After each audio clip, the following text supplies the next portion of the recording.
कटोरी ब्लाऊज आहे. कपड्याची क्वालिटी नसल्यामुळे आपल्याला पाइपिंग बनवायला त्रास होतो, तर आपण डायरेक्ट इथं पाइपिंग न करता फोल्डिंग देणार आहोत. या ठिकाणी मोंढ्यावरती सरळ अस्तर ठेवलेला आहे, तर इथून शिलाई मारून घेतली.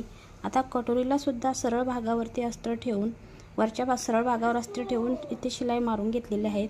आणि आता आपल्याला अशी फोल्डिंग द्यायची याला. इथून दापटीप द्यायची आहे. अस्तरकडच्या बाजूने दोन्ही भागावरती दापटीप द्यायची आहे, असा कपडा फोल्ड करून.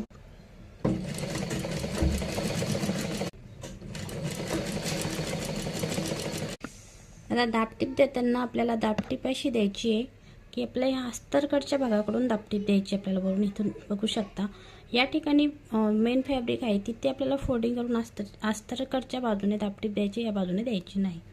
आता यानंतर आपल्याला काय करायचं, हा भाग असा घ्यायचा आहे इकडे आणि असं छान गोल आकारामध्ये आपल्याला इथे शिलाई मारून घ्यायची आहे.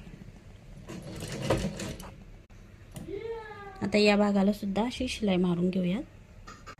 बघू शकता इथं गळा मी जोडून घेतलेला आहे कटोरीचा आणि मोंड्याचा सुद्धा.